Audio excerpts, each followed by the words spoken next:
దేశంలో ఇప్పుడు బంగారం కొనవద్దు అని చెప్పేసి ఆల్రెడీ మోడీ చెప్పాడు. కానీ సడన్ గా పెట్రోల్ పైన, డీజిల్ పైన ₹3 పెంచడం జరిగింది. సిఎన్జి పైన కూడా ₹2 పెంచడం జరిగింది. దీనిపైన మీ అభిప్రాయం ఏంటి?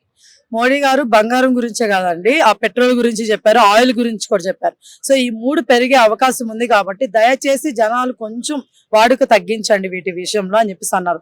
ఎందుకంటే ఇప్పుడు మన మీద ఇప్పుడు ఒక నమ్మకం వాళ్ళు పెరిగిపోయింది. ఏంటి, వీళ్ళు నీటి మీద మనం కొడితే అప్పుడు బాగుంటది అని. సో వీళ్ళు నీటి మీద కొడితే అన్నప్పుడు మనం ఏం చేయాలి, దాన్ని తిప్పించి కొట్టాలి.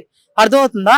సో అది మీరు కొంచెం ఆలోచించి సహనం ఓర్పు కొంచెం పాటించండి జనాలు, దయచేసి అర్థం చేసుకోండి. ఎందుకంటే ₹4 పెరిగింది, ఎవరికైనా కష్టమే అండి. మధ్యతరగతి వాళ్ళకి ఇంకా కష్టం. మొన్నైతే పెట్రోల్ లేవని చెప్పేసి బంకులనక ఎండనక వాననక పాపం నిలబడి అట్లని పట్టించుకోవడం, ఇవన్నీ చాలా కష్టాలు వస్తున్నాయి. వీటన్నిటికి కూడా తక్షణమే మీకైతే ఉపశమనం కలగదు ఎవరికైనా సరే. ఇప్పుడు మనకు ఒకటి జబ్బు వస్తుంది బాగాలేకుండా, టాబ్లెట్ వాడాలి, కొన్ని రోజులు టైం పట్టింది కదా, అలానే ఇది కూడా అనమాట. ఆయన కొంచెం ఈ లోపల ఏంటంటే తెలివిగా ఆలోచించి ఒక పరిష్కారం థింక్ చేస్తున్నారు మోడీ గారు.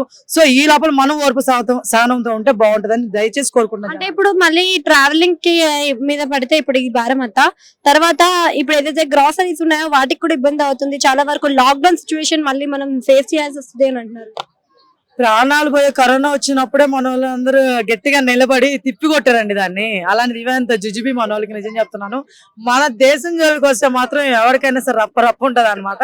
కొంచెం మన వాళ్ళు ఏదేమైనా సరే ఆలోచించి చేస్తారు. ఇంకో విషయం, ఎంత పెద్ద ఇష్యూస్ వచ్చినా సరే గట్టిగా నిలబడి ఫైట్ చేస్తారని కోరుకుంటున్నాను.